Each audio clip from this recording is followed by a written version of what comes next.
je voudrais signaler d'abord que le livre a pris racine lors de mes études doctorales à l'Université de Floride. Donc, c'était d'abord une version de ma dissertation. Donc, pendant quelques années, j'ai effectué plusieurs euh, travaux de terrain, études de terrain en Chine, en Afrique aussi, en Afrique de l'Est, notamment en Éthiopie, au Kenya et à Djibouti. Le livre est plutôt globalement un travail théorique qui s'adresse aux théories de la discipline de relations internationales, en particulier les théories sur les puissances croissantes, théories de pouvoir et les théories d'influence.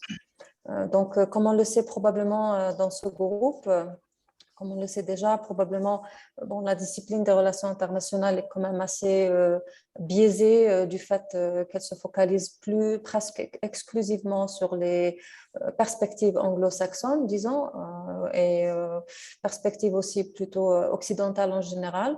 Donc, dans ce cadre-là, mon livre et en sorte joue un rôle plutôt un peu une intervention rectificative en suggérant une étude qui se focalise sur les relations, disons, un peu loin des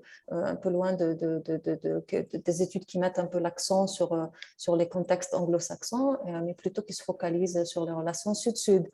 Donc, c'était un peu ça le but, c'était d'ouvrir un peu les relations internationales, les théories de relations internationales sur la possibilité d'étudier le monde, d'étudier euh, les relations internationales d'un point de perspective en dehors de l'Occident, un peu de voir ce que étudier des relations sud-sud peut nous apporter par rapport à comment on voit et on comprend les relations internationales. Donc, c'était un peu ça le but. Mon but, en fait, en faisant cette recherche, c'était plus m'adresser à la discipline des relations internationales à travers le cas des relations Chine-Afrique. Donc, je viens à domaine Chine-Afrique à travers relations internationales. Donc, c'est un peu ça ma spécialité ou mon expertise. Bon, mais en fait, quand on discute ou quand on parle des relations Chine-Afrique, nous sommes plutôt habitués, nous connaissons probablement mieux les images, les rapports médiatiques, journaliers et même académiques sur les rapports commerciaux, les relations économiques, euh, plutôt que enfin, avec les relations, les projets d'infrastructure. Là, j'essaie de changer, voilà, la diapositive. Voilà, donc, ouais, donc on est plus habitué à voir ces images de projets d'infrastructure construits par des entreprises chinoises, de coopération énergétique, les relations commerciales, investissement. L'exemple aussi du siège de l'Union africaine, par exemple, dans cette image, ou chemin de fer Djibouti, Éthiopie, chemin de fer Mombasa, Nairobi au Kenya, etc. Donc, on est plus habitué à voir ces images, de parler de la Chine-Afrique, de la perspective des infrastructures, des projets d'infrastructures et des investissements dans les ressources naturelles, des investissements dans le domaine énergétique. Et aussi, bon, j'ai mis aussi l'image là du port en Tanzanie parce que c'est une image et c'est des histoires qu'on voit toujours dans les médias. L'aéroport en Ouganda, Entebbe Airport, était aussi dans les médias, dans les news il y a quelques semaines. Donc, on est plus habitué à voir cet angle-là de la coopération Chine-Afrique. Mais en fait, l'essentiel de mes recherches, pour moi, c'est pour le premier livre et aussi pour d'autres projets, c'était un peu de déplacer le débat sur la présence et la croissance de la Chine en Afrique, un peu au-delà des attributs des projets d'infrastructure et des investissements d'infrastructures, investissements dans les ressources naturelles, et un peu de mettre l'accent sur le capital humain capital social, sur les investissements dans le développement du capital humain. Donc, c'est un peu ça qui m'intéresse dans la relation sino-africaine, beaucoup plus que les relations commerciales, et comme je viens de dire, toutes ces images et toutes ces choses qu'on a l'habitude de voir dans les médias. Donc, du coup, il est bien évidemment beaucoup plus facile de comptabiliser les projets d'investissement quand il s'agit d'investissement de projets de ports, ou de comptabiliser le nombre d'aéroports que la Chine a construits en Afrique, ou le nombre d'autoroutes, le nombre et de voir un peu si ces investissements ont abouti à des projets qui sont plutôt successful, réussi ou pas. Mais pour le côté du capital humain, il y a quand même des difficultés, parce que c'est pas quelque chose qui est visible. C'est un peu ce que je dis dans le livre. C'est comme une infrastructure invisible.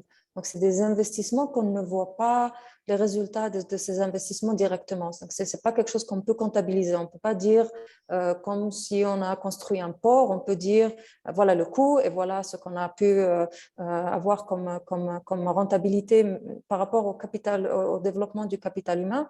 La chose est un petit peu plus compliquée, parce que ça prend aussi beaucoup de temps pour voir un peu les conséquences, ou le rôle, ou l'impact de ces investissements. Donc, c'est déjà un domaine de recherche qui n'est pas très, très, très facile un peu à donner des chiffres, ou donner une comptabilisation concrète. Mais pour moi, c'est très important. C'est une chose qui est très, très importante à étudier. Donc, à partir de diverses observations sur le terrain, des entretiens que j'ai faits, des documents que j'avais collectés et étudiés pendant mes recherches de terrain, il m'était devenu évident que ce rapport, il y a ce rapport et ces investissements dans le capital humain, aussi le capital social, et de créer des réseaux de relations personnelles, professionnelles entre élites chinoises et homologues africains, étaient des choses très, très importantes dans la conduite de la politique étrangère chinoise envers l'Afrique. Donc, c'était à partir de là que je voulais vraiment me focaliser sur ce domaine qui reste un petit peu quand même sous-étudié, sous-développé dans la littérature anglophone sur la Chine-Afrique. Donc, c'était un peu ça les motivations qui m'ont poussé à étudier spécifiquement les investissements dans le développement du capital humain dans les relations sino-africaines. Bon, maintenant, quand je parle de développement du capital humain, de quoi il s'agit? Là, donc, il s'agit de vraiment euh, plein de choses. En général, c'est le gouvernement chinois qui propose disons, des milliers de séminaires, d'échanges, des programmes d'échange, des bourses de formation professionnelle, des opportunités qui vont faciliter les échanges entre les Africains et leurs homologues chinois. Donc, quand je dis africains, bon, là, il s'agit de journalistes, il s'agit d'étudiants, il s'agit d'experts d'agriculture, d'experts en médecine, de profs à l'université, des élites, des civil servants,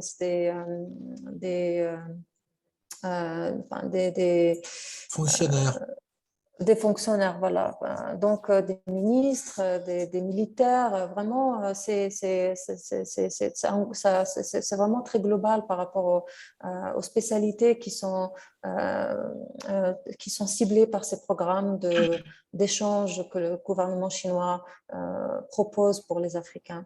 Bon, donc là, ma question était de poser la question c'est quoi le rôle de ces formations, de ces investissements dans le capital humain que la Chine, le gouvernement chinois investit ou met beaucoup d'efforts à organiser pour l'Afrique. Donc, quel est le rôle? Comment on peut comprendre ça? par rapport, pas vraiment aux conséquences, mais plutôt le rôle le rôle de ces bourses et de ces investissements dans la relation sino-africaine. Et puis aussi, vu mon intérêt théorique par rapport à la discipline des relations internationales, je pose aussi la question comment on peut comprendre la croissance de la Chine en Afrique si on changeait un peu la focalisation des théories de pouvoir un peu loin des investissements matériaux et un peu mettre ces investissements de capital humain dans le centre de la relation. Comment est-ce qu'on peut comprendre la croissance de la Chine à travers ces investissements un peu invisibles, ces investissements dans l'infrastructure invisible. Euh, donc c'était un peu ça globalement ce que j'essaie de faire, ce que j'essaie de faire dans le livre. Donc par rapport à ces opportunités d'échange. Et c'est des invitations en fait que le gouvernement chinois tend à des Africains qui vont en Chine. En fait, c'est des séminaires des fois ou des bourses qui vont enfin, ça peut aller entre 2 semaines ou 3 jours à quelques années. Donc, ça dépend de la spécialité, ça dépend du contenu de la formation. Et donc, c'est des formations qui visent à ramener des élites, des médecins, des étudiants, des journalistes africains en Chine pour mieux comprendre la Chine, pour mieux comprendre le développement chinois, pour mieux avoir une idée directe sur l'expérience chinoise, le modèle de développement chinois directement. Donc, au lieu de comprendre ça à travers ce que les médias plutôt leur disent sur les médias, donc c'est une opportunité de faire comprendre la Chine aux Africains directement. Donc, c'est vraiment c'est des opportunités d'échange qui ont commencé en fait aussi pendant les années 50 et les années 60. Donc, c'est pas nouveau du tout, mais depuis l'année 2000, là où on a le forum sur la coopération Chine-Afrique, abrégé en FOCAC, comme on le connaît en FOCAC, et depuis l'année 2000, on a une croissance sur les investissements dans le capital humain dans les relations Chine-Afrique. Donc, on voit une croissance. Si on prend par exemple cette citation, c'est un extrait d'un speech que le ministre des Affaires étrangères chinois Wang Yi a donné en octobre. Donc là, Wang Yi il fait un peu le point il fait le point sur 20 ans de FOCAC, du Forum de coopération sino-africain, je vais appeler ça FOCAC. Et donc, en faisant le point sur les 20 ans, il fait l'observation, il déclare que la Chine a fourni environ 120 000 bourses gouvernementales aux pays africains. La Chine a aussi créé 61 instituts Confucius et 44 classes. Bon, l'institut, c'est au niveau université et la classe, c'est au niveau du high school, du lycée, en collaboration avec 46 pays africains. La Chine a aussi envoyé 21 000 médecins et infirmières dans des équipes médicales dans 48 pays, traitant environ 220 000 patients africains et a forgé aussi 150 paires de villes jumelées, villes sœurs, je ne sais pas exactement comment traduire ça. Donc là, on a une idée un peu que le gouvernement chinois met l'accent sur ces bourses. Donc, il y a un intérêt à créer des échanges, des séminaires qui font renforcer un peu le réseau des relations professionnelles et personnelles aussi entre les élites chinoises et leurs homologues en Afrique. Donc c'est à partir de là que, par exemple, je vous donne quelques extraits en 2015, en 2018, à l'issue du FOCAC en 2018 qui s'était tenu à Pékin. Donc, le gouvernement chinois avait annoncé que la Chine allait offrir 50 000 bourses pour la durée de 3 ans, donc entre 2015 et 2021. Et la Chine avait annoncé, le gouvernement chinois avait annoncé que 50 000 bourses, 50 000 opportunités de formation pour des séminaires, des ateliers de formation professionnelle, formation de 1000 professionnels de haut calibre. C'est un programme pour les jeunes entrepreneurs. Un plan de coopération 20+20, c'est un plan pour les établissements d'enseignement supérieur chinois et africains de faire des coopérations, des collaborations. Mettre en place 10 collèges techniques professionnels de l'industrie légère. Donc, tout ça, c'est des programmes qui nous donnent une idée sur l'accent du développement du capital humain que la Chine met dans ses relations avec l'Afrique. Donc, il y avait beaucoup aussi, le gouvernement chinois avait aussi offert beaucoup pour les journalistes, des journalistes africains pour aller en Chine pour des formations professionnelles aussi. Pour des cours de formation à court terme sur pour les forces de l'ordre aussi, cours de chinois pour les agents de liaison des forces de l'ordre, plein de formations aussi en contre-terrorisme, plusieurs spécialités en fait. Donc c'est ça qui est important pour moi, c'est d'étudier un peu la coopération sino-africaine dans ce sens-là, à partir de cet angle-là, plutôt développement du capital humain. Bon, on sait aussi par rapport au capital humain, en fait, ça c'est un article qui est paru aujourd'hui à Quartz Africa. Donc, c'est 2 chercheurs qui ont publié ça juste aujourd'hui. J'ai en fait pas encore tout lu, mais j'ai tellement suivi leurs recherches, j'étais un petit peu au courant de ce qu'ils faisaient. Donc là, ils posent la question comment la Chine, ou pourquoi la Chine est devenue le premier choix pour les étudiants doctorants du Ghana. Donc ça, c'est peut-être une chose que Paula pourra nous en parler après, mais bon, ils disent aussi dans l'article qu'ils donnent une information quand même intéressante. Ils disent en 2018, 2018, il y avait 800 étudiants du Ghana qui étudiaient pour leur doctorat en Chine. Donc ça, c'était par rapport à 2017, il y avait seulement 200 étudiants ghanéens en Chine. Donc, c'est une augmentation énorme en une année. Mais aussi, ce qui était intéressant pour moi, c'était une comparaison avec les étudiants ghanéens au Ghana qui se sont inscrits au doctorat. Il y avait 2200 et en Chine, il y avait 800. Donc, c'est vraiment énorme. Et on sait que plus en plus d'étudiants africains choisissent la Chine comme destination pour aller faire leurs études pour une raison ou pour une autre. Mais ce qui est important pour moi, c'est de voir comment le gouvernement chinois a vraiment investi dans ça. Et pour vous donner une idée, donc ça, c'est des statistiques qui nous montrent un peu. Bon, en 2003, vous pouvez voir, en 2003, il y avait 1793 étudiants africains en Chine. Et quand on fait 10 ans après, donc 2003, c'est un peu le début de FOCAC. Comme je disais avant, FOCAC commençait en l'an 2000. En 2003, on avait moins de 2000 étudiants africains en Chine.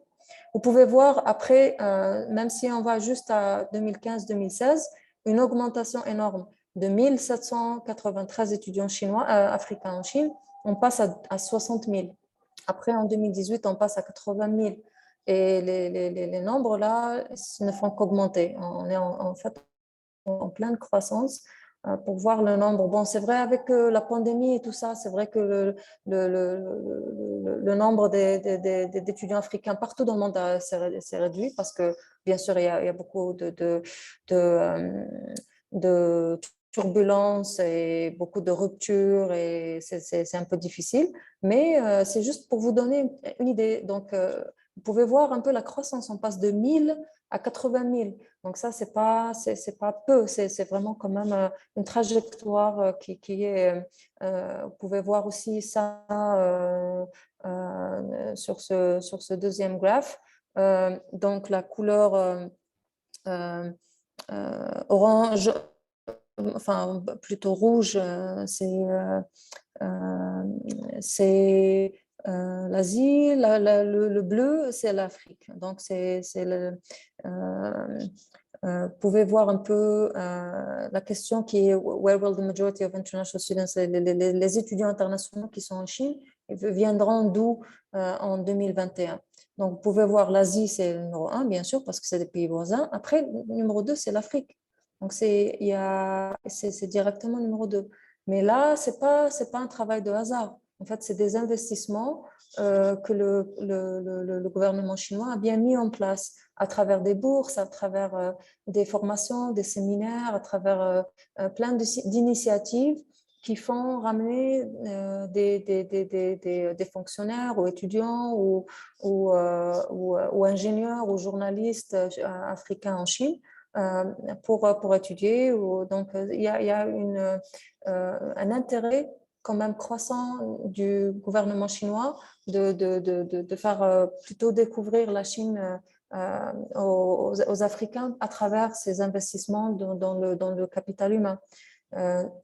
Donc là, on a une idée un peu. C'est juste pour donner un petit exemple par rapport à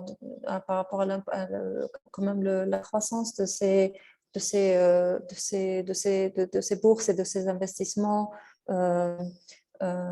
chinois dans le développement capital. Bon, donc déjà, bon, là, je veux parler un tout petit peu sur la partie théorique de mon travail, parce que comme j'ai dit avant, je m'intéresse vraiment à la partie théorique aussi, à la question théorique. Donc, la question, donc, ce qui m'intéresse dans la discipline de relations internationales ici, c'est le concept du pouvoir, le concept du pouvoir et influence. Comment est-ce qu'on peut discuter, comment est-ce qu'on peut comprendre ou comment on peut analyser le pouvoir d'un pays, d'une puissance croissante. Est-ce que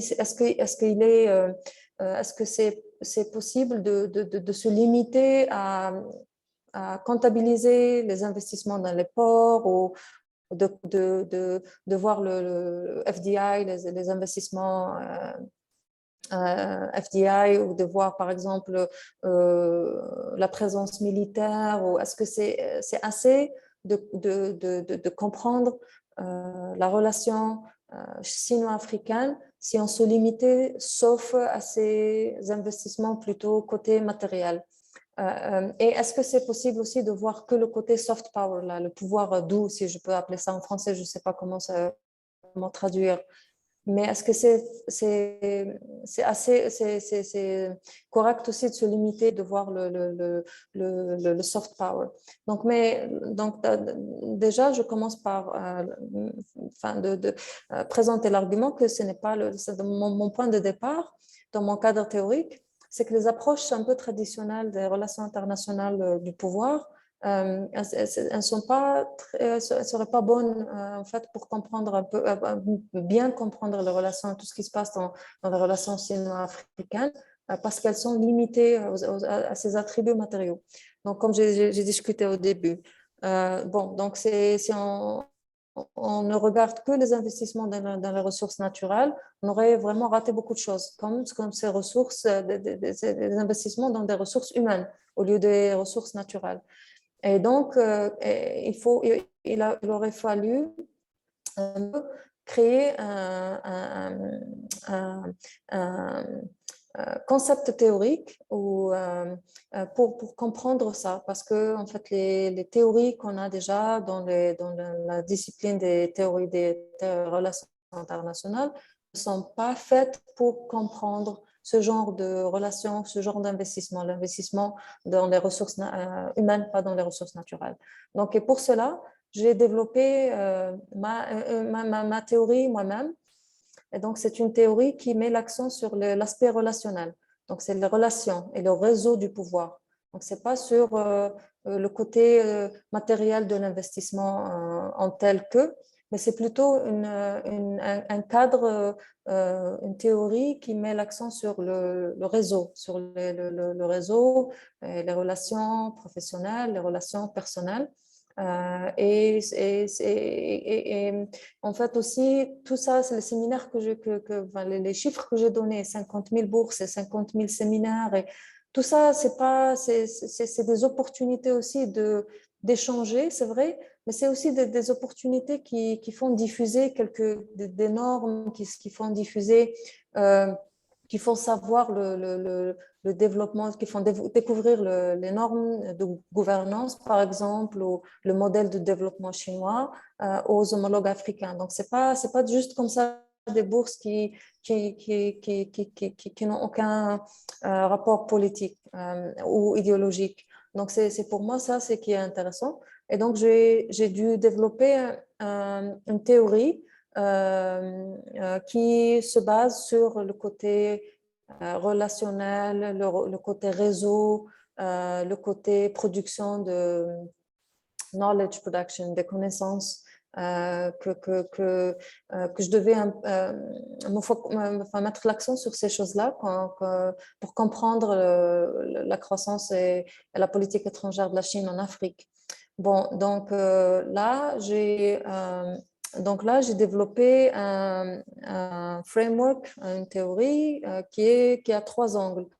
Donc, le premier, c'est sur le réseau. Deuxième, c'est sur les connaissances, production de connaissances. Et le troisième, c'est diffusion de normes. Prof Thierry, si je ne fais pas bien les traductions, Non, ne aidez-moi. vous inquiétez pas. Euh, S'il y avait eu des problèmes de compréhension, je oui, serais intervenu, mais je vous bien préfère sûr. vous laisser vous exprimer librement, hein, quitte éventuellement à revenir par la suite. Mais soyez Oui. rassurés, il n'y a pas de difficulté à vous comprendre, vous pouvez vous exprimer parfaitement. Très bien, merci beaucoup. Mais s'il n'y a jamais Vous quoi inquiétez pas, que ce vous inquiétez soit, oui, pas. merci. Merci. Bon, donc c'est ça un peu la théorie que j'ai un peu conçue. Elle a trois angles. Donc, un, c'est mettre l'accent sur le réseau, l'importance du réseau. Et deux, c'est la production des connaissances. Parce que, comme j'ai dit, quand on envoie des délégations, des délégations de dizaines de personnes, après des centaines de personnes sur 20 ans en Chine pour des formations, il y a bien des choses qui se passent par rapport au contenu de ces formations-là. C'est quoi le contenu? C'est quoi les connaissances qui sont partagées aux candidats. Donc ça, c'est le deuxième angle. Et puis le troisième angle, il y a aussi la diffusion des normes, parce que ça aussi, c'est important. C'est la chose la plus importante, bien sûr, pour comprendre la puissance croissante d'un pays quelconque, c'est de comprendre aussi la puissance, c'est ce pays-là a la puissance de créer des normes qui sont acceptées ou de créer des normes qui sont suivies globalement. Donc, c'est pas de suivre seulement ce qui est déjà là, mais en fait, c'est de créer, pas un monde parallèle, mais de créer des normes qui sont directement particulières à la Chine, si on veut. Et on trouve que les formations professionnelles et les opportunités de bourse et de séminaires, ça donne une opportunité d'échanger et de faire découvrir aux Africains ces normes et de partager ces normes.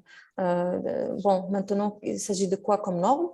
Ça peut être des normes de développement ou des normes de journalisme ou des standards de journalisme, de gouvernance, le rapport gouvernement, parti politique par rapport au public, ou le rapport parti politique par rapport médias sociaux et tout ça. Donc ça, c'est juste des exemples. Mais on peut discuter un peu de ça après. Pour mon livre, j'ai pris trois cas.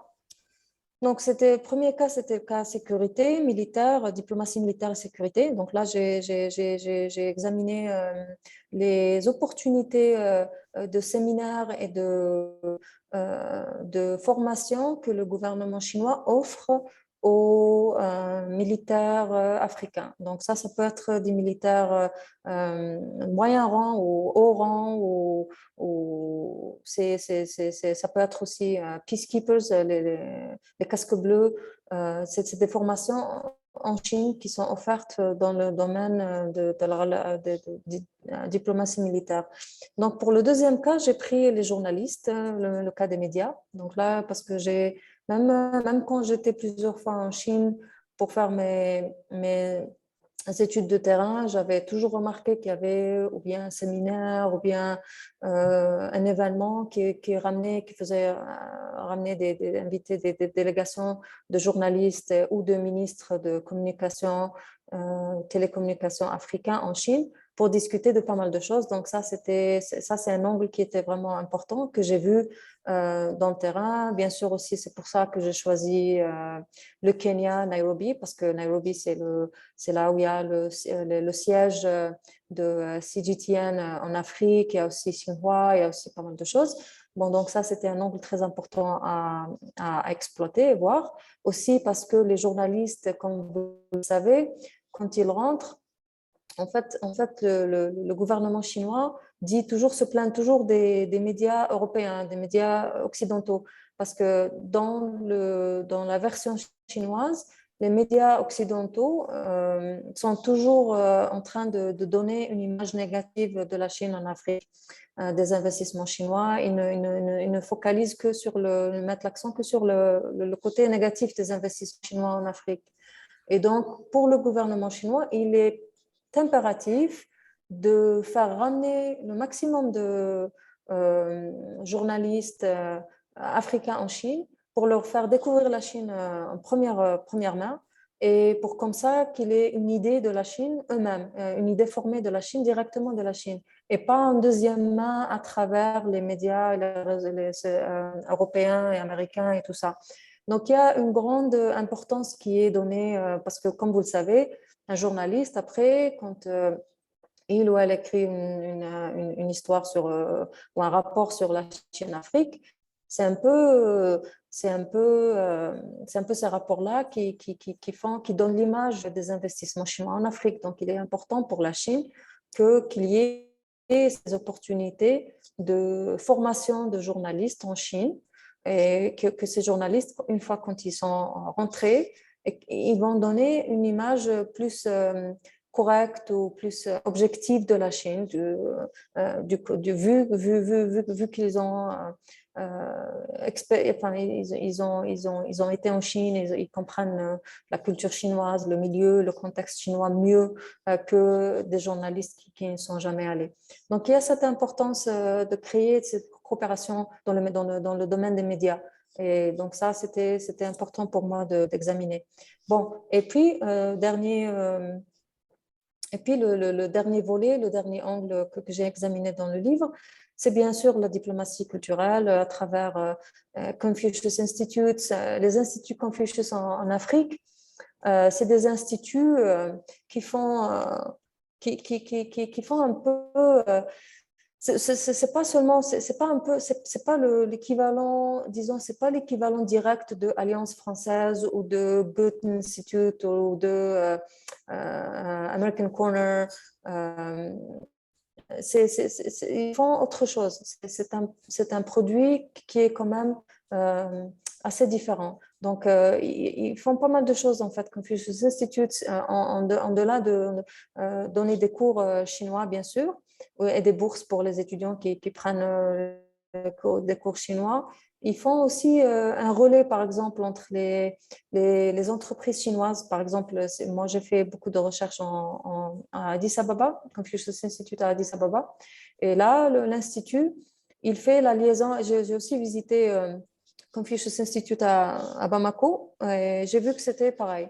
Donc, il y a la liaison entre les entreprises chinoises qui sont à Addis Ababa, disons une entreprise qui cherche des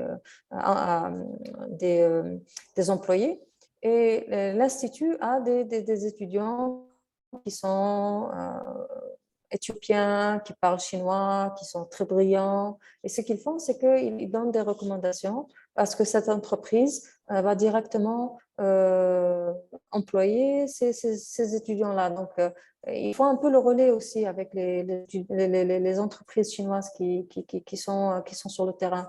Il y a pas mal de choses aussi que le Confucius Institute fait, que par exemple Alliance française ne fait pas, par exemple à Addis Ababa.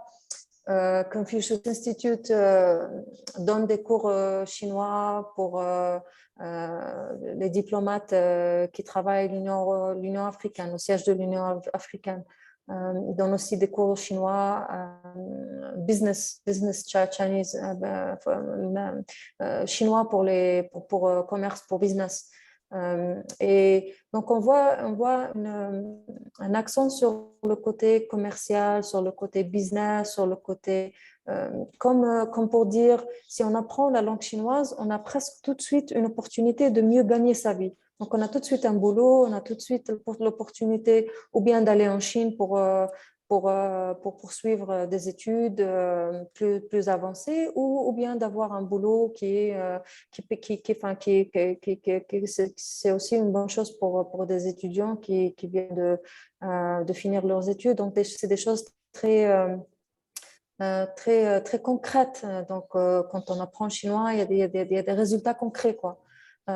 Donc, c'est ça qui est important. C'est pas vraiment, c'est pas dans l'abstrait. Donc, si on investit dans le chinois, il y a des résultats concrets pour les étudiants. C'est une très bonne chose. Quand j'étais à Bamako, en décembre 2019, il y avait une bourse, il y avait un appel à l'offre, un appel au concours pour aller s'inscrire, pour avoir une bourse d'études en Chine. Et donc, l'ambassade de Chine à Bamako avait chargé le Confucius Institute pour organiser le concours. Et franchement, je n'avais jamais vu des queues aussi longues. Il y avait plein d'étudiants, donc les gens sont très intéressés. Il y a cet optimisme autour d'apprendre la langue chinoise parce qu'il y a en fait des dividendes qui sont très concrets après. Ou bien que c'est des opportunités pour aller en Chine, comme j'avais dit avant. Le gouvernement chinois vraiment met l'accent sur inviter de plus en plus d'étudiants africains en Chine. Et après on a l'espoir de mieux gagner sa vie après avec un diplôme universitaire et tout. Donc, c'est des choses très concrètes. Donc, avoir juste la queue et combien d'étudiants maliens qui étaient à attendre le concours, c'était vraiment très impressionnant de voir. Bon, donc là, I wrap up. Donc là, en 2-3 minutes, je voulais juste vous partager ces images pour vous montrer que FOCAC, le forum sur la coopération sino-africaine dont je parlais avant, qui était lancé en 2000. En fait, il y a quelques années, FOCAC, maintenant, a beaucoup de branches. C'est vrai qu'on a entendu parler de FOCAC Dakar, qui vient de se dérouler à Dakar il y a 2 semaines, il y a 1 ou 2 semaines donc, au Sénégal. Mais ce n'est pas seulement le grand meeting qui est important. Il y a beaucoup de petits forums qui appartiennent à FOCAC, c'est des branches qui se spécialisent comme celui-là, c'est les think tanks. Donc là, c'est des institutions think tanks qui se réunissent, chinoises et africaines. Et donc, ils font ça c'était le 8e. Donc, vous pouvez imaginer qu'il y a eu 8 à ce point-là. Je pense qu'il y a déjà eu le 9e qui était virtuel en 2021, il y a juste quelques semaines, et c'est tenu. Donc, il n'y a pas que le grand forum qui réunit les ministres et les chefs d'État et les chefs de gouvernement, il y a aussi les petits forums qui réunissent des audiences, des participants ciblés par rapport à des spécialités. Donc là aussi, sous guise de FOCAC, il y a aussi deux fois, on a vu le Defense and Security Forum. Donc là, c'est la défense, c'est le forum sino-africain de la défense et la sécurité. Donc on a vu que ça s'est tenu 2 fois déjà.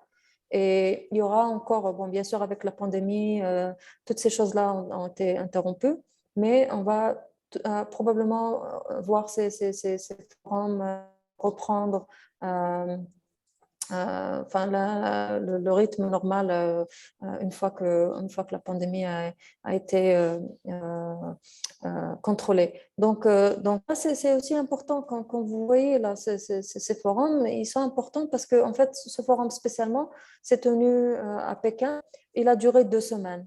Et là, c'est important de voir que ça a duré pendant 2 semaines. Ça, c'est des hauts attachés et des attachés de défense et haut placés dans les gouvernements africains ou dans les armées plutôt, qui étaient invités en Chine pour passer 2 semaines à discuter de beaucoup de choses et de visiter des entreprises chinoises qui produisent de la technologie ou et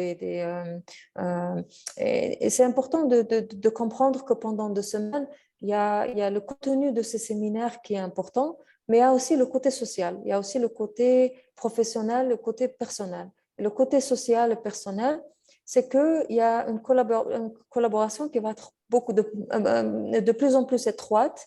Il y a des amitiés qui vont se former, il y a des relations personnelles qui vont se former quand on a des délégations comme ça qui passent 2 semaines ensemble à voyager, à aller de Pékin, aller voir Shanghai, aller voir plusieurs villes chinoises et de voyager ensemble et tout. Et donc ça renforce les liens, ça devient des rapports plutôt personnels que professionnels. Et donc, c'est très important aussi de voir l'importance de ces forums dans le sens du capital social, des rapports de réseau personnel et professionnel. Donc ça, c'est juste des images que je voulais finir avec pour montrer un peu ce côté de formation, beaucoup de formation, ou bien casque bleu, ou bien police, ou bien armée, ou bien qui se font entre Chine et Afrique. Ça aussi, c'est FOCAC, c'est le forum sur la coopération des médias sino-africains. Donc aussi, comme vous voyez, ça s'est tenu en 2018 et c'était la 4e édition. Donc, c'est une chose qui se passe très régulièrement aussi. Et là, le gouvernement chinois invite des journalistes et des hauts placés des ministères de télécommunications africaines en Chine pour discuter aussi de la coopération des médias. Donc, comme vous voyez, il y a un accent que la Chine met sur ces forums. C'est bien pour une bonne cause parce que ces forums-là, comme je dis dans la partie théorique que j'ai expliquée, ils donnent la possibilité d'échanger sur le point de vue des réseaux, des réseaux, des relations professionnelles et entre élites, mais aussi ça donne des opportunités pour échanger sur le point des connaissances, production des connaissances et sur les normes, diffusion des normes. Donc voilà, merci, je termine là. Merci beaucoup, c'était absolument passionnant. Et vous avez tout à fait raison, en fait, d'essayer de remettre les pendules à l'heure, dans la mesure où tout le monde, effectivement, se focalise sur les aspects économiques. Il y a une bonne raison à ça, c'est que ce sont les aspects qui sont les plus directement appréhendables, visibles, mesurables, alors que le phénomène que vous décrivez est un phénomène qui est effectivement très difficile à quantifier pour pouvoir en chiffrer l'évolution et surtout en chiffrer les conséquences. Disons que lorsque vous analysez la construction d'un pont, vous pouvez à la fois en voir le coût et en voir également, y mesurer la circulation. Enfin, donc, vous avez toute une possibilité de chiffres qui peuvent apparaître. Alors, donc, effectivement, il y a ici très nettement un besoin essentiel de trouver des outils qui permettent de mesurer effectivement, parce qu'il n'est pas du tout dit, et de même que pour le pont, il n'est pas du tout dit que l'investissement qui a pu être fait sera rentable, pour des activités, dirons-nous, beaucoup plus intangibles, elles peuvent être nombreuses sans pour autant qu'elles soient rentables. Donc, il est absolument indispensable d'arriver à créer un outil qui non seulement permette d'en repérer l'importance, mais également d'en apprécier les conséquences. Et de ce fait, en fait, ça commence par passer par la prise de conscience que vous avez exposée de ce fait à travers votre livre, à savoir que nous devons prendre davantage en conscience cet élément-là. Alors, il y a quand même des démarches qui sont faites avec des tentatives d'évaluation. Ce n'est pas toujours poussé de façon très éloignée, mais nous avons eu ici, par exemple, un exposé sur les instituts Confucius qui ont bien montré quelles étaient éventuellement les limites de l'exercice, tout en montrant que ça avait une importance absolument certaine. Alors, également, il y a aussi une question que je me suis posée dans ce que vous disiez, c'est en fait qu'il pourrait être aussi parfois nécessaire un peu de décentrer le problème, en ce sens que lorsque vous faites allusion à un transfert de connaissances, vous faites d'abord indirectement à un transfert de connaissances qui irait de la Chine vers l'Afrique. Mais il y a aussi un transfert de connaissances qui se fait de l'Afrique vers la Chine et qui me semble tout à fait évident, de la même façon que lorsque les entreprises occidentales ont investi en Chine dans les années 80-90, on s'est aperçu que le principal transfert n'était pas un transfert de normes techniques, de procédés techniques, mais sur des façons de travailler, des problèmes d'organisation du travail, de gestion, et que ça avait été un élément intangible, mais beaucoup plus important pour le développement chinois. Et dirons-nous qu'on en voyait les conséquences, mais on n'avait pas été capable de les prévoir, ni même finalement réellement de les mesurer. Donc je pense que ce même phénomène peut se reproduire dans les relations entre la Chine et l'Afrique. Disons qu'il faut bien se rendre compte, c'est que les pays africains n'ont jamais été coupés de la planète, et quelles que soient les relations tumultueuses qu'il y a pu avoir entre les pays africains, les anciennes puissances coloniales et les autres puissances occidentales, il y a toujours eu un lien, hein, même si c'était un affrontement, et qui faisait que les pays africains peuvent comprendre facilement les pays occidentaux, les anciennes puissances coloniales. Or, la Chine s'est trouvée quand même pendant une période très longue coupée, et dirons-nous que le contact qu'elle a, entre autres en Afrique, est un des moyens qu'elle peut mettre en œuvre pour essayer de renouer, dirons-nous, une compréhension de l'univers dans lequel elle s'introduit. Donc, de ce fait, le transfert de connaissances, ce n'est pas uniquement un transfert de connaissances qui serait Chine-Afrique, mais l'Afrique a une richesse, c'est cette connaissance de l'Occident qu'elle peut transmettre. Et on le voit, entre autres, sur des discours que peuvent tenir un certain nombre d'entrepreneurs, entre autres à propos de la construction des ports et leur volonté de participer à la gestion des ports.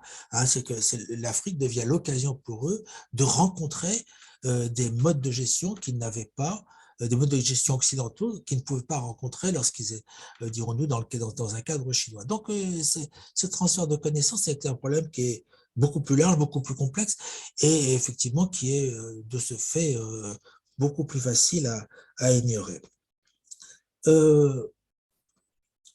Alors oui, il y a aussi une chose que vous l'avez pas dit aussi carrément, à savoir que la presse occidentale était assez facilement donneuse de leçons, hein, et qu'elle s'en prive pas. Moi, ce qui m'a frappé ces temps derniers, c'est que la Chine devient, à l'égard de l'Afrique, donneuse de leçons aussi. Hein, en ce sens qu'on a déjà toujours eu un discours, hein, qui est, et si vous voulez, ça revient dans le problème des normes, hein, tout ça. Un discours relatif au fait que les pays africains étaient des pays qui ne savaient pas gérer, qu'il y avait de la corruption, etc. Et ça a pris une ampleur qui, aujourd'hui, commence à se traduire dans les relations financières. Par exemple, quand vous avez une institution comme le COIDIC qui a été mis en place, il s'agit bien de trouver un intermédiaire qui va permettre de responsabiliser davantage les pays africains dans l'attribution ou la distribution de financement. Et je pense également que la façon dont les financements ont été repensés, hein, à l'occasion du dernier FOCAC va également en ce sens, à savoir qu'on est peut-être dans une position de retrait en disant aux pays africains, ben, si vous voulez des financements, il faudra vous adopter des modes de gouvernance différents qui fassent que l'on puisse avoir confiance en vous. Alors, disons que ça ne prend pas toujours la violence d'une certaine presse occidentale quand elle parle de la Chine, mais quand on regarde ce que les Chinois écrivent en chinois, cette violence, elle est déjà là et depuis quand même pas mal de temps.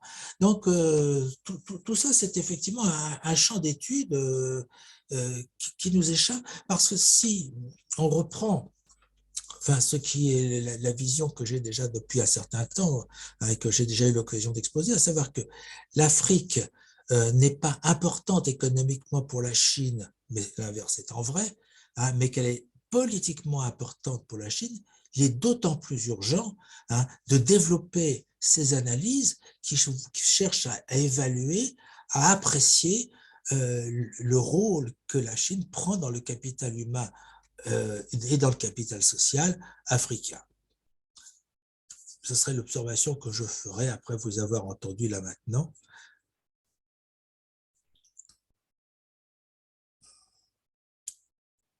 Oui, merci, prof. Oui, allez-y. Je passerai la parole à tout à l'heure. Hein. Oui, bien sûr, oui. Okay. Merci beaucoup, Léna. On s'est averti, c'est pas grave. Allez, vous êtes suffisamment grande pour vous organiser. Je vous écoute. Allez-y, Paola, vous avez trop envie de parler. Ok.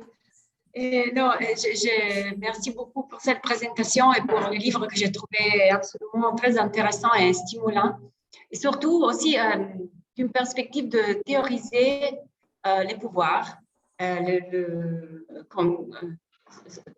pouvoir doux, soft power, et cette nouvelle conceptualisation du pouvoir d'un point de vue d'un pays qui n'a économiquement pas puissante et en termes de relationnalité.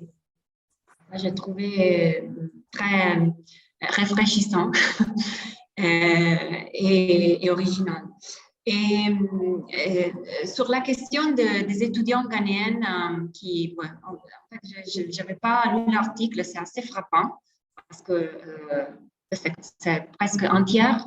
Bon, en Ghana, c'est 2000 quelque chose et en Chine, c'est 800. C'est beaucoup. Mais je crois qu'en fait, il faudrait... je me demande combien de Ghanéens sont aux États-Unis et au Royaume-Uni, et je crois que peut-être ils sont beaucoup plus, car là, il y a une grande diaspora là-bas, même si la Chine est de plus en plus importante. La choix, en tout cas, la choix, quand on va étudier à l'étranger, les premiers choix sont toujours aux États-Unis et au Royaume-Uni.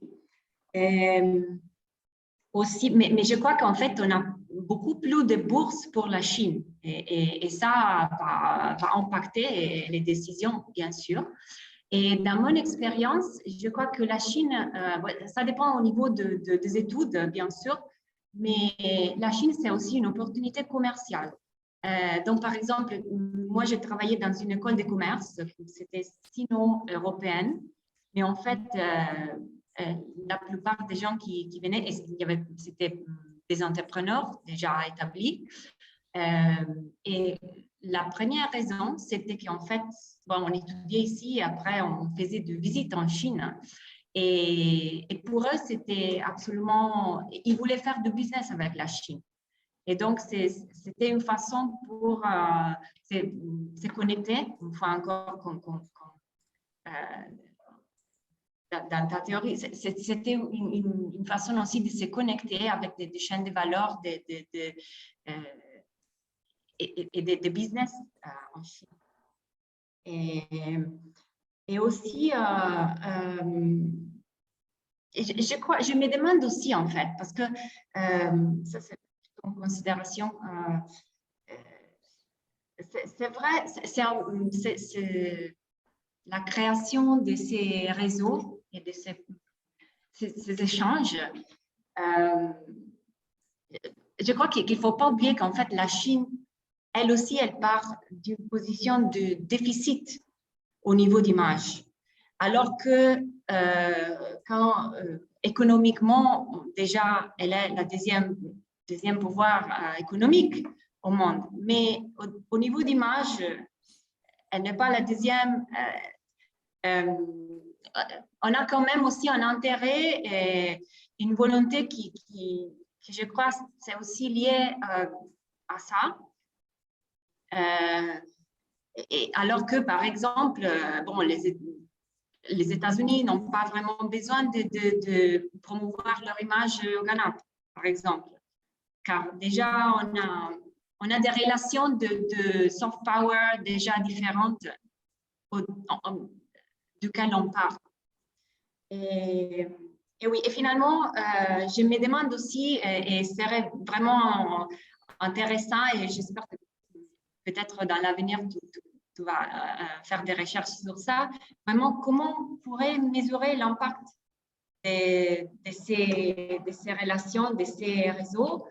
Dans mon expérience, bon, j'ai fait partie de mes études en Chine et dans ma classe, on avait plein d'Africaines.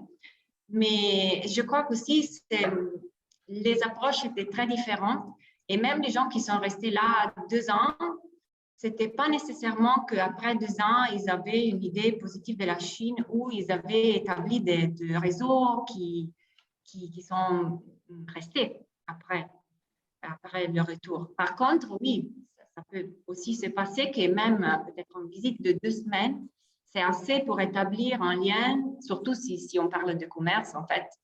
C'est beaucoup plus facile si ce sont des relations commerciales, je crois, entre entrepreneurs. Mais aussi, et par contre, je me rappelle aussi, on avait plein de gens qui étaient là, privés, ils payaient même payantes, sans des bourses, mais et aussi, parfois, pour eux, c'était aussi une opportunité commerciale parce que peut-être ils achetaient des choses qui, après, ils renvoyaient. Donc, c'était, oui, c'est une question de, comment on dit, cultural appeal, mais aussi, je crois, on a vraiment aussi des intérêts économiques individuels qui jouent sûrement un rôle dans ces choix d'aller en Chine.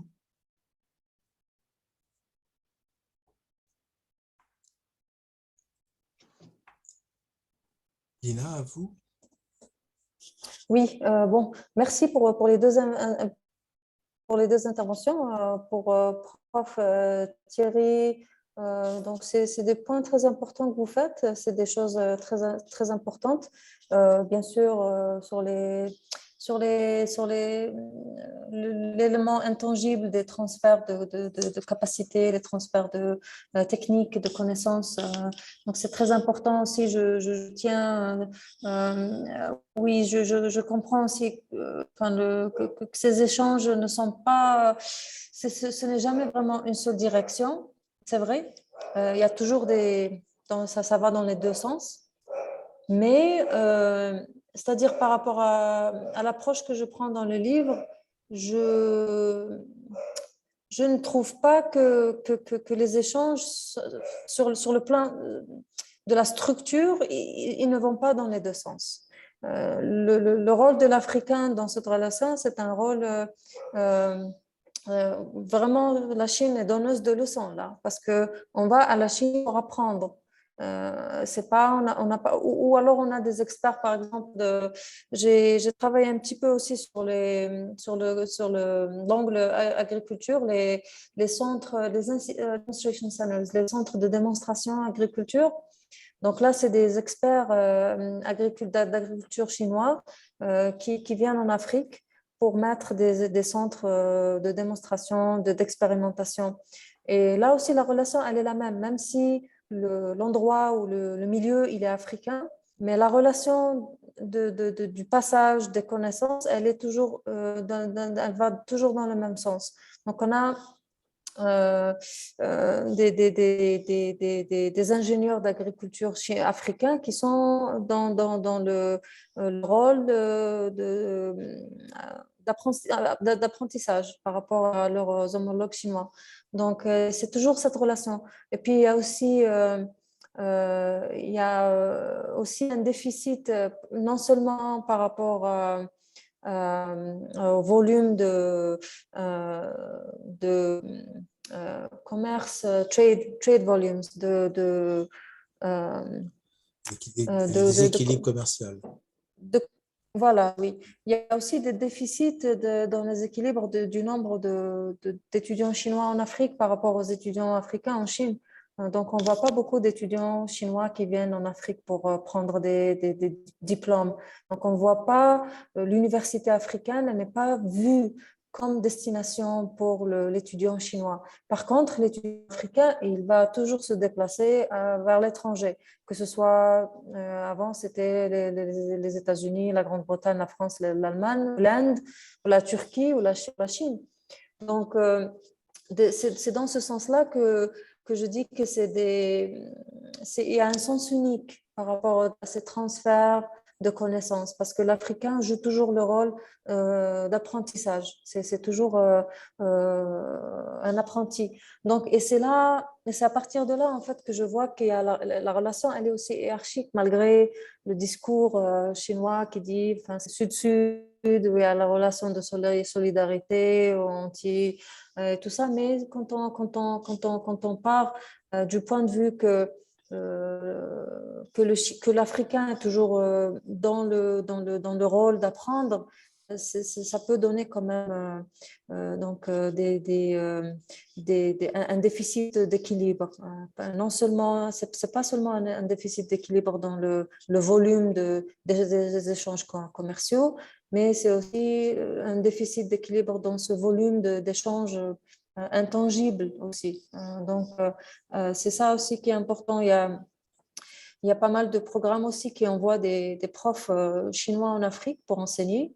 Mais les profs africains en Chine, en général, ils enseignent la langue, c'est tout. Mais ils n'enseignent pas le contenu.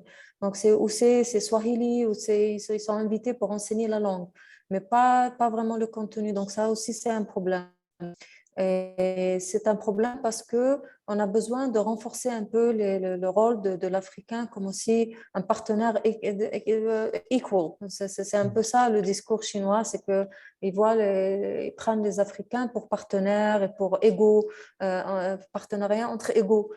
Mais là, est-ce qu'on voit vraiment le partenariat entre égaux quand on voit ça? Donc, à chaque fois qu'on a des délégations de profs africains qui partent en Chine, c'est pour enseigner la langue et pas pour enseigner, par exemple, je sais pas moi, des cours de commerce ou de Sciences Po, je sais pas. Donc, c'est un peu ça que je m'adresse un peu à ce déficit aussi. Bon, mais donc, bon,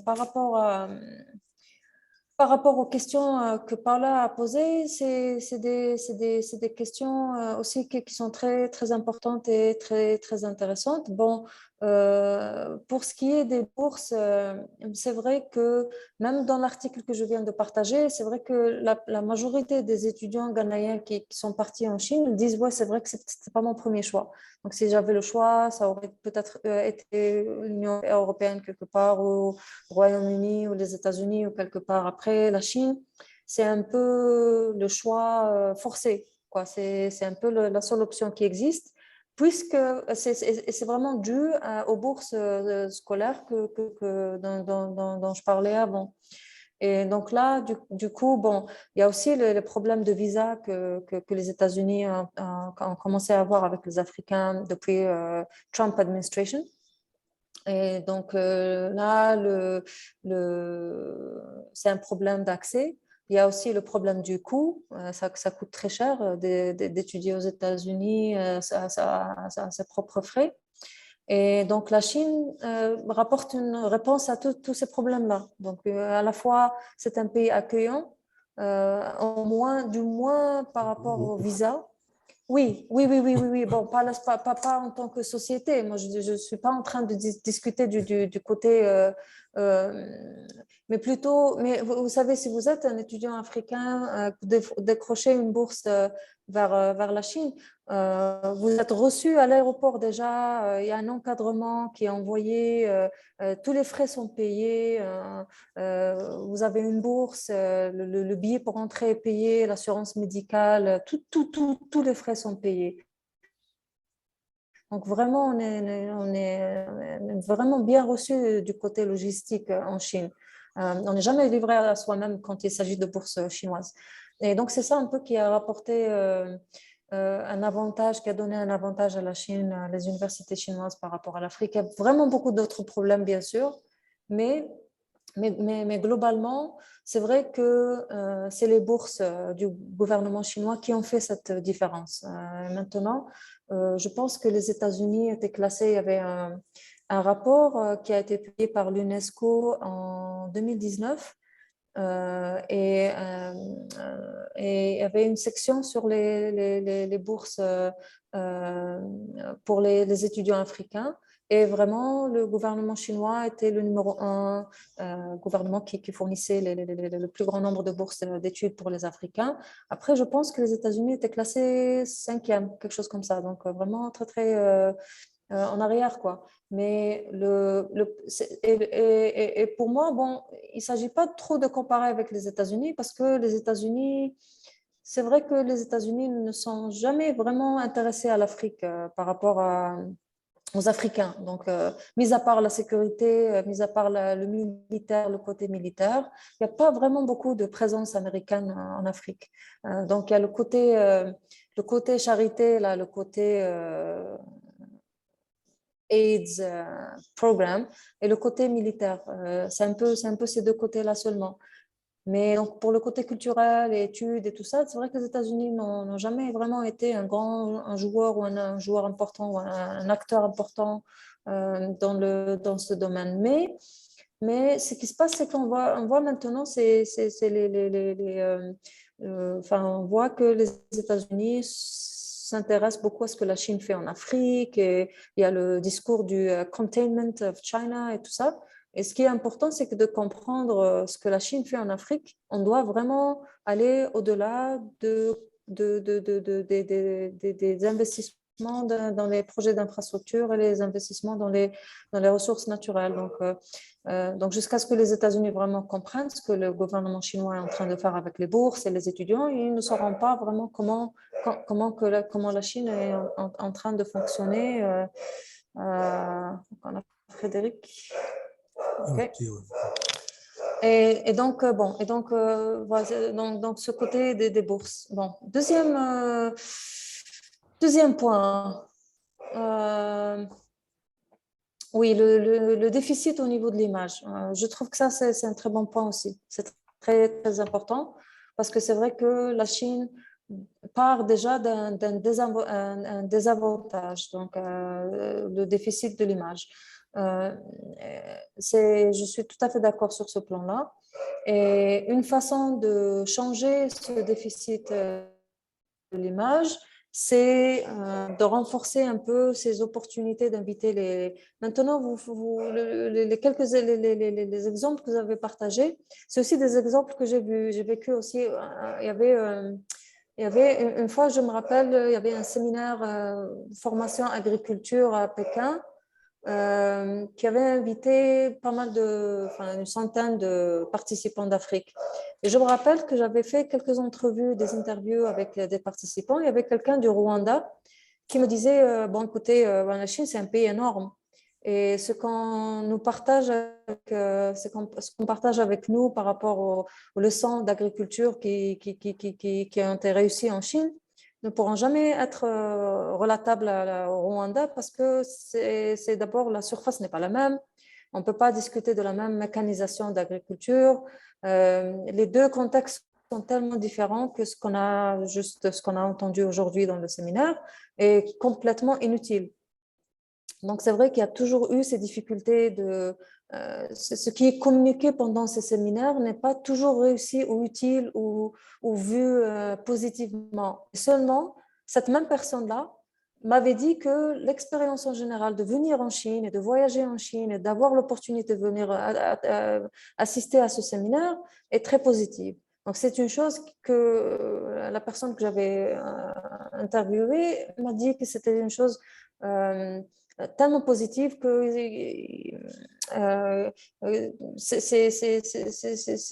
c'est un peu efface le problème de communiquer le contenu du séminaire. Parce qu'il y a beaucoup de choses qui se passent pendant ces visites-là. Il n'y a pas que le contenu. Donc, même si la formation en elle-même n'était pas très utile dans ce cas-là, l'expérience globale de la visite était vue très positivement. Donc, pour moi, c'était quand même intéressant de voir ça. Et c'est vrai qu'il y a beaucoup d'autres choses. C'est vrai qu'il y a beaucoup d'étudiants qui ont peut-être mal vécu leur expérience en Chine et qu'en rentrant, ce n'est pas une image positive qu'ils vont garder. C'est vrai, il va y avoir un peu de tout.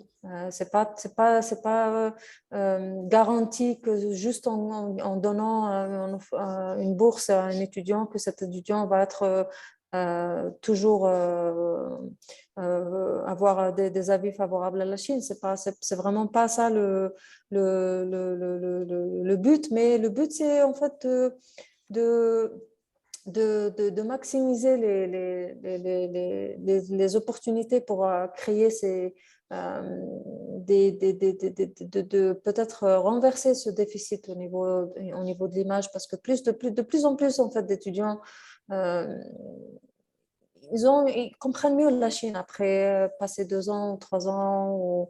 Ou, euh, ou- donc, même si ce n'est pas des avis favorables tout le temps, c'est quand même des avis qui sont plus approfondis, qui comprennent un peu le contexte et la culture un peu mieux que sans avoir été exposé à la Chine directement. Donc c'est vrai que c'est important de comprendre aussi le déficit que la Chine a. Maintenant, si je suis cette logique, je peux quand même imaginer qu'une fois que la Chine a peut-être arrangé ce déficit au niveau de l'image, peut-être qu'on va voir le nombre de bourses va diminuer parce qu'on n'en aura plus besoin. Donc, c'est un peu ça ce que je comprends que vous êtes en train de dire aussi. Donc, au long terme, peut-être que ces investissements ne sont pas, ne sont pas là pour rester. Donc, c'est des choses qu'on va peut-être voir diminuer. Et bon, donc, je suis d'accord. C'est vrai que c'est pas des choses qu'on peut s'attendre à ce que le gouvernement chinois offre 50 000 bourses chaque 3 ans pour à vie. Mais pour le moment, comme a dit Prof Thierry, l'Afrique est très importante pour la Chine sur le plan idéologique et politique. Et c'est vrai que la Chine a beaucoup de problèmes sur ce niveau-là de l'image. Et jusque-là, on n'a pas vu que ce nombre de formations et de bourses a diminué. On voit en fait l'opposé, le contraire. Le nombre ne fait qu'augmenter pour le moment. On n'a pas encore vu ni plateau, ni que ça a diminué. Bien sûr, puisqu'on a ce problème, par exemple, des problèmes des droits de l'homme à Xinjiang, des problèmes de boycott des Jeux olympiques d'hiver. À chaque fois qu'il y a ces problèmes-là, et bien sûr, l'Afrique devient très, très importante pour la Chine. Et là, c'est à travers ces bourses et à travers ces occasions-là que la Chine fait de sorte à ce que ses relations avec les pays africains soient aussi fortes que possible. Et donc, ces réseaux-là, ils deviennent très importants. C'est là un peu le dividende aussi. Bon, et dernièrement, la question de mesure. Oui, c'est vrai que mesurer l'impact, ce sera très intéressant. C'est une chose intellectuellement, je suis intéressée, mais ça va prendre beaucoup de temps quand même. Et ça va prendre beaucoup de temps pour comprendre, par exemple, comment un groupe de journalistes qui n'ont pas été formés en Chine par rapport à un groupe de journalistes qui ont été formés en Chine, est-ce que ça a changé la façon de laquelle ils écrivent rapportent sur les investissements, sur les projets Chine-Afrique. Donc, c'est des choses qui vont prendre beaucoup de temps. Par exemple, sur le côté militaire, ou sur le côté sécuritaire, est-ce qu'il va y avoir, par exemple, de plus en plus de transfert de connaissances chinoises en Afrique par rapport à safe cities ou par rapport à smart cities ou par rapport à comment utiliser ou manipuler la technologie, l'intelligence artificielle par rapport à pour des intérêts sécuritaires. Donc tout ça, c'est des choses qui vont prendre beaucoup de temps pour vraiment pouvoir bien analyser. Donc je trouve que c'est intellectuellement très intéressant. Mais malheureusement, pour le moment, c'est très difficile de mesurer vraiment l'impact. Ce qu'on peut dire, c'est que puisque le gouvernement chinois ne fait que augmenter ses investissements dans le capital humain, c'est que ça doit vraiment être, si ce n'est pas rentable, ça doit vraiment avoir des intérêts ou des avantages. Parce que sinon, on aurait vu ou bien une stagnation ou bien une diminuer des nombres. Donc, ça, c'est pas passé encore. Donc, voilà. Donc, merci. Je voudrais continuer dans le sens de ce que vous venez de dire en tant que vieux boursier en Chine, hein, du gouvernement chinois. Bon, ça se passait dans les années 70 au début. Ce que je constate, c'est que ce n'est pas parce que les gens vont critiquer la Chine que la connaissance de la Chine ne va pas s'améliorer. Et le fait que vous ayez une ouverture et la possibilité que vous distribuez des bourses, vous amenez les gens à se créer un lien spécifique avec un pays, avec la culture d'un pays, et ils emportent ça avec eux. Donc le fait qu'ils puissent critiquer, et si vous regardez l'exemple des pays européens, lorsque dans les années 70, on allait en Chine, la majorité des gens dont je n'étais pas étaient maoïstes. Donc, c'était des gens qui vous décrivaient une Chine idéale, etc. Bon. Aujourd'hui, les gens qui vont en Chine sont amoureux de la Chine, mais sont les premiers à taper dessus. Bon. Et le nombre a considérablement augmenté. Vous avez montré tout à l'heure l'évolution du nombre d'étudiants européens, enfin à côté des Africains, entre 2013 et aujourd'hui, on est passé de 6 000 à 74 000. C'est quand même pas mal non plus.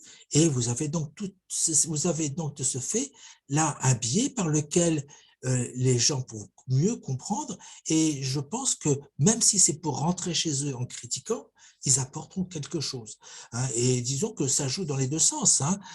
C'est pas lui qui me dira le contraire. Et tous les étudiants chinois qui viennent en France, ils remportent un bout de France, même si c'est pour critiquer la France au retour. Mais c'est donc, il y a un canal là qui fait qu'il y a des relations humaines d'une part qui peuvent être particulièrement intimes, mais en même temps avoir une discussion, une critique des politiques qui peuvent être mises en place, que ce soit par les pays européens ou la Chine. Et donc, je crois que c'est pas à l'aune des quantités de bourses que l'on doit mesurer l'accès. En revanche, comme vous avez dit à la fin, c'est beaucoup plus le fait qu'il y ait une continuité dans l'attribution des bourses qui montrent qu'elles sont importantes, quelle que soit la variation de leur nom. Et aujourd'hui, ce qui importerait à la Chine, c'est qu'on puisse avoir un phénomène d'études sinologiques africaines, et c'est quand on aurait cette base-là qu'il pourrait s'établir un pont. Aujourd'hui, ce que l'on constate, c'est que c'est un quasi inexistant, sauf peut-être pour l'aspect le plus contemporain de la Chine. Et en Chine, dirons-nous, les études qui correspondraient à cette approche de l'Afrique, qui se fonderaient sur des recherches archéologiques ou participation à des programmes archéologiques, c'est totalement inexistant. Quand les étudiants chinois veulent étudier le Yoruba, ils ne vont pas en Afrique, ils vont à Paris. Donc, si vous voulez, là, il y a un problème de perception de l'altérité qui est aujourd'hui, la Chine souffre encore de ce que j'évoquais tout à l'heure, à savoir de sa coupure pendant un grand nombre d'années de ses relations avec le reste du monde. Il faut qu'elle les reconstruise et ce n'est pas toujours évident. Alors, la seconde chose que je voudrais dire, c'est par rapport à ce que disait Paola tout à l'heure, parce que c'est important, elle a employé le mot pouvoir. Alors, le problème, c'est que le mot pouvoir en anglais, power, il se traduit différemment en français. Et lorsque l'on parle du pouvoir économique d'un pays, En français, on n'entend sans doute pas ce que vous entendiez tout à l'heure. On parlerait du poids économique. Le poids économique de la Chine est effectivement le second pays par son poids économique. Mais ça ne veut pas dire que son pouvoir économique soit à la hauteur de son poids économique. Et aujourd'hui, certainement, nous avons eu récemment une discussion par Internet à propos de l'iPhone. Hein, il y a un jour de ça. Bon, c'est précisément là. Hein. L'iPhone, il manifeste le poids économique de la Chine puisqu'ils sont fabriqués là-bas. Mais le pouvoir économique n'est pas à la Chine, il est à l'extérieur, il est principalement aux États-Unis, mais aussi au Japon et en Corée. Donc, si vous voulez, là, je vous embête sur un problème de mots, mais je pense que c'est quand même assez expressif de ce que l'on peut attendre, et entre autres dans les relations que la Chine entretient avec les pays africains. Ce ne sont pas des relations fermées, ce sont des relations qui sont ouvertes sur un monde, et si la Chine a une intervention économique, si elle a un poids économique, vous avez des pouvoirs économiques autres, et ce qui est important aujourd'hui de constater, c'est que ces pouvoirs économiques ne sont pas forcément exercés par des pays, mais peuvent être exercés par des entreprises. Et le fait qu'ils soient exercés par des entreprises, ça peut aussi fausser complètement l'analyse. En ce sens que vous allez avoir des entreprises qui n'auront pas le même poids économique qu'un pays, hein, encore que si vous prenez Sinopec ou Total, le Bénin à côté, ça ne compte pas. Hein, mais disons que vous avez des entreprises qui vont pouvoir exercer un pouvoir beaucoup plus important, ne serait-ce que parce qu'elles ne sont pas tenues par les mêmes règles, et qui sont les règles des relations internationales. Elles sont tenues par des règles économiques, hein, qui peuvent rentrer en compétition ou en collision avec les règles des relations internationales. Et c'est aussi un biais par lequel l'analyse peut être éventuellement un petit peu faussée. Mais je ne vois pas mobiliser totalement la parole. Peut-être que Patricia, vous allez allez-y, mettez votre micro. Pardon, Lina, je laisse Patricia vous. Vous n'avez pas mis le micro? Attendez, je vais lui remettre son micro. Voilà. Oui. Oui, ça y est, maintenant on vous entend. Bonjour. Merci beaucoup pour cette démonstration que je trouvais vraiment passionnante. Je voulais revenir sur 3 petites choses. Effectivement, je confirme avec Paola ce biais de l'opportunité commerciale pour être allée plusieurs fois à Guangzhou, à Canton, pardon, et avoir rencontré beaucoup de commerçants, entre guillemets, qui en fait, très souvent avaient commencé à venir en Chine dans le cadre d'échanges universitaires et qui souvent n'avaient pas vraiment terminé leurs études, mais dès qu'ils avaient acquis un petit peu la langue, s'étaient transformés, entre guillemets, en commerçants. Donc, pratiquement une grande partie, je dirais plus de la moitié des personnes que j'ai rencontrées là-bas avaient eu ce parcours-là. D'autre part, il y a aussi une voie à explorer que je trouvais intéressante, que j'ai pour ma part un peu explorée, surtout au Sénégal et en Côte d'Ivoire. Ce sont les Chinois qui arrivent en Afrique, souvent dans le cadre effectivement, de construction d'infrastructures, etc., et qui restent sur place. Et effectivement, j'ai interviewé pas mal de ces personnes au Sénégal. Et je me souviens notamment d'une des personnes que j'ai interviewées qui ne parlait pas très bien le français, mais qui parlait excellemment le Wolof et qui me disait que c'était bien mieux pour les affaires. Donc, ça, c'est aussi une autre façon de se relationner. Et en fait, alors moi, au niveau du terrain, je connais plus l'Afrique de l'Ouest, un peu aussi l'Éthiopie et l'Afrique du Sud, mais j'étais quand même étonnée de voir un nombre assez important de Chinois qui faisaient venir la famille, qui restaient dans le pays. Et la personne dont je me souviens très bien avait d'ailleurs pris la nationalité sénégalaise. Donc ça, c'est aussi une autre façon de se relationner. qui est intéressante et qui va développer quelque chose aussi de complètement inédit. Je pensais aussi à l'aspect culinaire, enfin bon, je ne vais pas trop m'étendre, mais bon, voilà, c'est en tout cas quelque chose que moi j'ai essayé sur lequel j'ai essayé de travailler un petit peu. Vous parliez du déficit, vous parliez du déficit de profs qui pourraient partir effectivement en Chine pour enseigner, etc.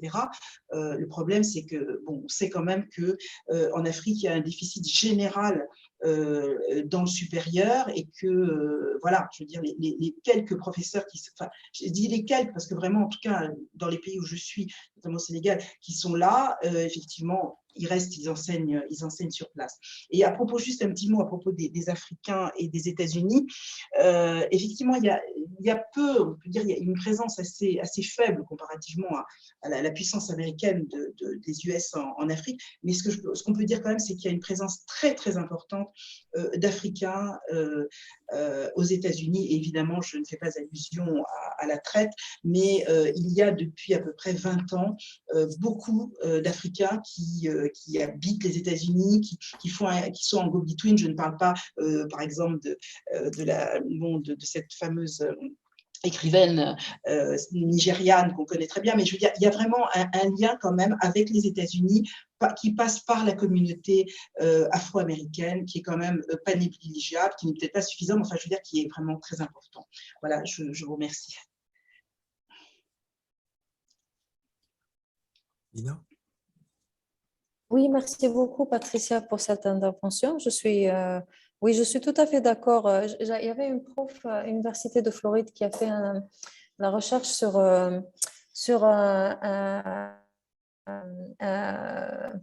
je pense qu'elle appelait ça le centenaire, Pigeon centenaire. Donc, elle a fait une recherche sur des commerçants chinois à Dakar qui, à force de parler un mélange Wolof c'est un pidgin, elle a appelé ça centenaire par rapport au marché à Dakar. Donc, exactement, oui. Donc, elle a appelé ça le pidgin centenaire parce que c'est vraiment unique et c'est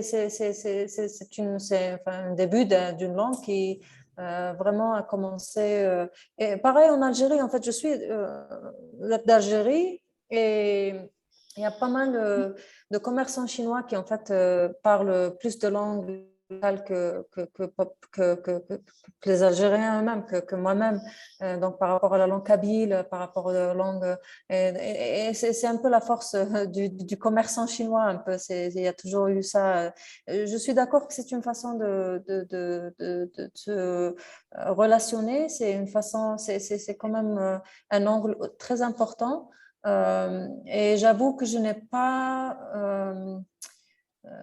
je n'ai pas vraiment étudié ça par rapport aux arguments du livre que je viens de présenter, mais il y a beaucoup de collègues qui travaillent sur ces sujets-là, que je trouve très fascinant. Je trouve que c'est vraiment très important de comprendre ces relations-là. Moi, c'est vrai que c'est au niveau plutôt gouvernement, c'est important, mais c'est pas suffisant parce qu'il y a aussi ces relations que vous venez de nous faire partager, c'est des relations plutôt du niveau people to people, au niveau plutôt société, qui sont très très importantes et qui valent le coup quand même d'examiner et d'étudier. Donc, Pidgin Centenaire, je trouve que c'est un projet très intéressant et c'est une chose qu'on est en train d'observer non seulement à Dakar, mais aussi ailleurs. Donc, c'est important. Bon, là, par rapport aux Africains des États-Unis, mais c'est vrai qu'il y a des rapports culturels, il y a des rapports de l'histoire, il y a des rapports, c'est un contexte très différent. On ne peut pas comparer les Africains en Chine avec les Africains aux États-Unis parce que l'histoire est complètement différente. C'est vraiment impossible de le faire. Euh, donc, je ne fais pas cette comparaison, mais seulement, c'est un peu malheureux de dire, mais il devient quand même assez,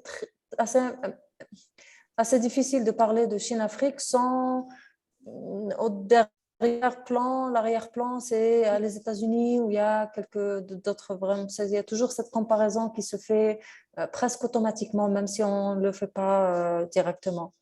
De mon côté, j'ai vraiment pas, enfin, j'ai pas étudié du tout la comparaison systématique des Africains aux États-Unis, mais c'est vrai que si on part du principe des bourses qui sont offertes par les deux pays pour les Africains, c'est vrai qu'on voit que les États-Unis ne fait pas vraiment beaucoup de, ne s'intéresse pas vraiment à faire des dons de bourse. C'est vrai que Paula disait tout à l'heure que les États-Unis n'ont pas un déficit de l'image, donc peut-être que c'est pour ça que le gouvernement ne s'intéresse pas à offrir des bourses ou à d'ouvrir les portes à des boursiers africains. Mais il y a un peu, c'est possible de voir aussi la chose un peu plus compliquée que ça parce qu'il y a, il y a bien sûr les questions de racisme, notamment avec l'administration de Trump et tous les problèmes qu'on a vus par rapport au travel ban, au visa et tout ça. Donc, il y a vraiment beaucoup de problèmes. On dirait que les États-Unis s'intéressent à l'Afrique seulement pour l'intérêt de bloquer la Chine, mais pas vraiment pour s'intéresser aux Africains. Donc ça reste toujours un problème pour les États-Unis.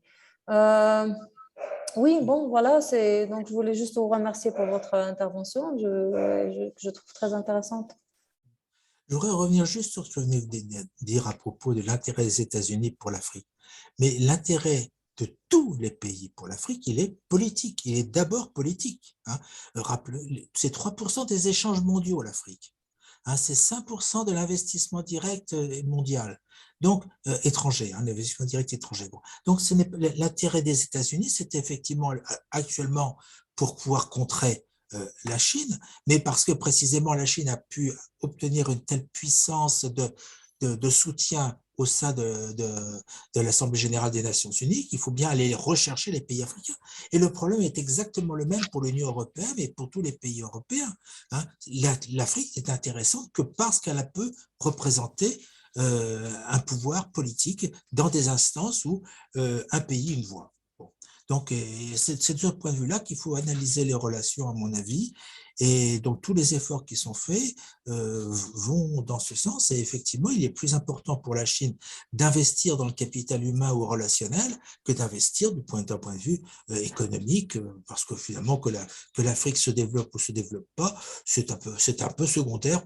Hein, je vois que Patricia approuve mes propos, le cynisme de mes propos, mais je crois que c'est un petit peu la situation dans laquelle on se trouve. Et la Chine n'est pas différente hein, de ce que le comportement chinois n'est pas différent du comportement des autres puissances aujourd'hui. Hein, c'est malheureux et c'est certainement la plus grande difficulté que peuvent rencontrer les pays africains, c'est s'affronter à un intérêt de ce type. À la limite, un intérêt purement économique et vraiment assumé, ça pourrait beaucoup plus aider à développer l'Afrique. Bon, donc, mais là, on n'est pas du tout dans cette. Alors, je voudrais également signaler, puisque vous parliez de Pidgin centenaire, vous avez une thèse qui a été faite récemment sur la génération d'un vocabulaire dans les relations sino-gabonaises. Hein, et donc, vous aviez un étudiant français qui était devenu un des traducteurs de l'entreprise chinoise qui a rédigé cette thèse. Donc, effectivement, c'est un phénomène qui est un petit peu général. Hein, mais enfin, effectivement, il y a la création d'un outil de communication. Oui, qui souhaiterait intervenir? Moi, j'ai Allez-y, une remarque. D'abord, remarque oui, à ce que vous disiez. Oui, bien sûr, quand les étudiants font des études dans un pays ou un autre, certains sont contents, certains ne sont pas contents, mais effectivement, il y a un lien entre ces deux pays ça fait partie de notre vie. Par exemple, moi, j'ai fait mes études en France pour 4 ans, et 4 ans, c'est beaucoup pour un jeune. Donc, effectivement, je confirme, il y a ce lien objectif qui se crée, que ce soit positif ou négatif. Et moi, ma remarque, ça propose plutôt sur un décalage entre la sphère publique et la sphère privée au côté de la Chine. Ce que ça veut dire, c'est que on voit bien que la Chine le gouvernement chinois octroie des bourses, des opportunités, des séminaires, tout ça. Mais de notre côté, il y a la société chinoise qui n'est souvent pas très d'accord avec cette approche parce que d'octroyer des bourses aux Africains, alors qu'en Chine, il y a encore beaucoup de problèmes de pauvreté, il y a beaucoup de gens qui n'ont pas de l'argent pour faire des études supérieures, tout ça. Donc, alors qu'effectivement, il y a aussi un autre côté, c'est quand les commerçants chinois qui vont en Afrique, effectivement, ils voient que c'est important qu'il y ait ces échanges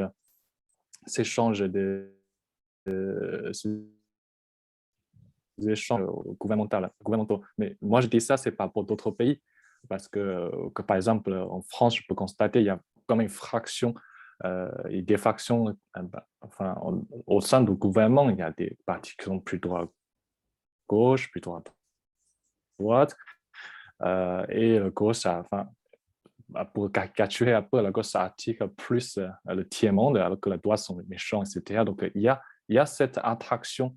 Il y a cette cohérence entre la société et des pays développés il y a cette cohérence entre la société et la sphère société et la sphère publique. Donc, mais cette chose-là, il n'y en a pas en Chine, je constate. Il y a vraiment un décalage entre ce qui est fait au niveau gouvernemental et ce qui est dans la société civile. Donc,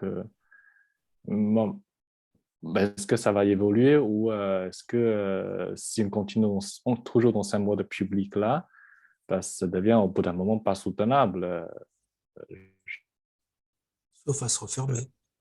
C'est une remarque que ouais, c'est ça. Parce qu'au bout d'un moment, les citoyens chinois vont dire on n'est pas d'accord que vous voulez augmenter pour ce. C'est pour ça qu'il est absolument important de nourrir l'ouverture. Ce sont les échanges qui permettront de combattre ce genre de préjugés.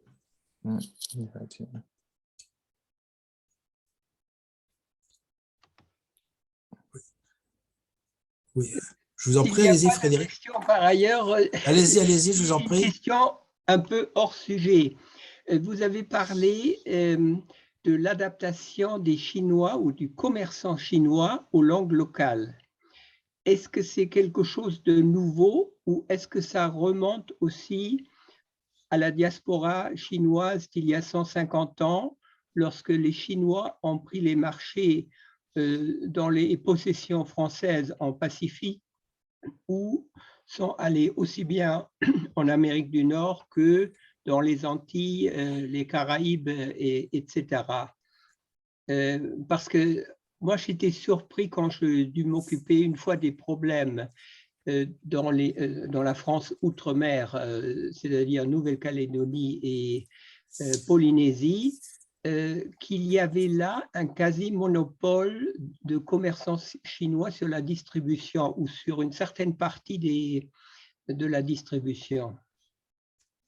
Et que apparemment ça a été promu par la France. Mais je conviens que c'est un peu hors sujet. Bon, c'est une question intéressante. Peut-être, Prof Thierry, vous avez…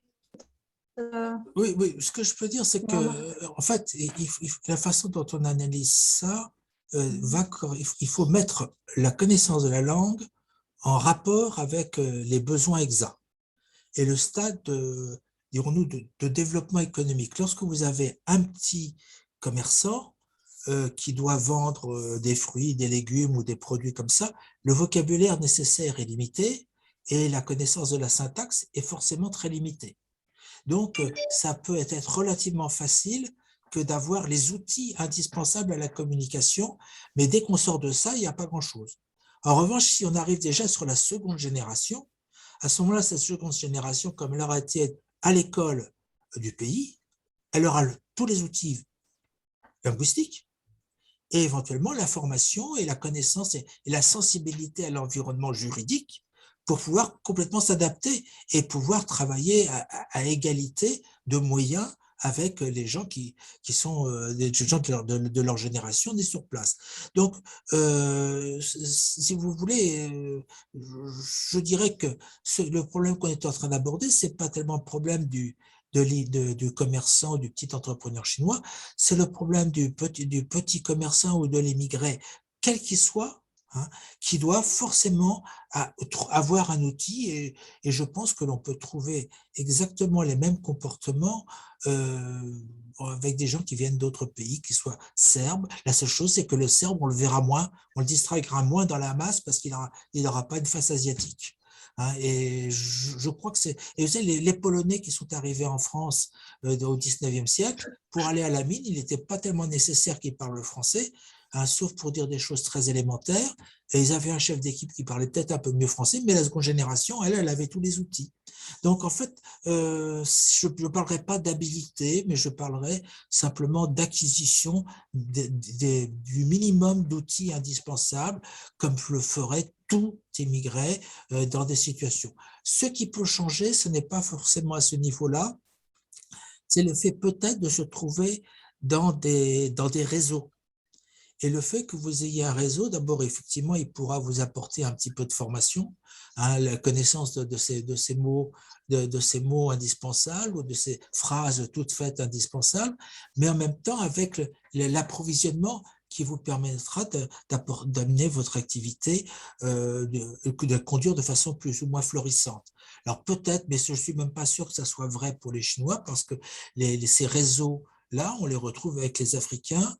Hein, pour prendre l'exemple, les modes de financement tontiniers, on les trouve aussi bien dans la diaspora chinoise que dans la diaspora africaine. Donc, moi, j'hésiterais à utiliser le qualificatif de chinois pour qualifier ce comportement. J'utiliserais plutôt le qualificatif d'émigré. Hein, et à ce moment-là, je peux retrouver des choses qui sont tout à fait correspondantes dans ces situations-là. C'est une position que je défends depuis déjà très longtemps, mais je crois que je n'ai pas le sentiment d'avoir été réellement démenti.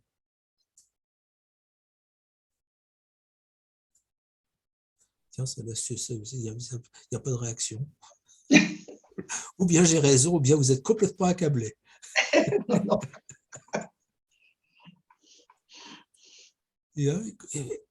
On n'a pas entendu Catherine. Tiens, Catherine? Bon.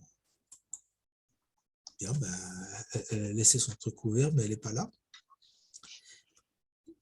Écoutez, qui voudrait faire une remarque? Hein? Moi, je peut-être une petite Bonjour, remarque Thierry. par rapport à Bonjour Oui. Catherine, voilà. Ah, attends, une seconde, j'aurai à lever la main pendant que tu ne te manifestais pas, donc on le laisse parler d'abord. Oui, non, mais Allez. vas-y. Oui. Ok, merci. Donc, moi, c'est une petite remarque parce que moi, je connais quelques descendants des diasporas chinoises en France, mais eux, ils ne veulent pas tous continuer le travail de leurs parents. Eux, certains contribuent aussi dans J'ai pas dit certains... ça, j'ai pas dit ça. Hein. Ah. J'ai pas dit ça. J'ai dit qu'ils avaient les mêmes outils que ceux qui étaient nés, que les autres personnes nées en France. Et donc, ils disposaient des mêmes moyens de ce point de vue. Je n'ai pas dit qu'ils voulaient faire ce que faisait papa-maman. Ok, non.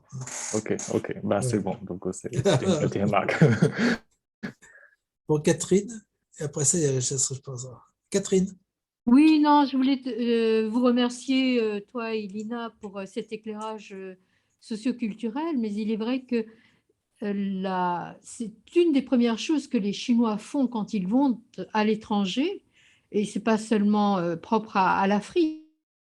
Partout où ils vont, la première chose qu'ils font, c'est construire la relation humaine, c'est construire le réseau et mettre en place le guanxi.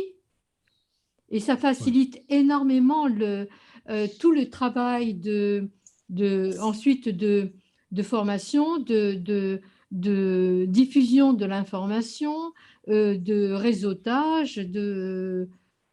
Ils font en naturel, en humain ce que nous faisons en Occident par les réseaux sociaux. Mais les Africains font exactement la même chose d'expérience. Pardon? Je comprends pas. Les Africains font exactement Pardon? la même chose. Les Africains font exactement la même chose. Oui, mais c'est ce réseautage. oui, c'est cet esprit communautaire. Oui, oui. Oui. Lina, vous vouliez intervenir?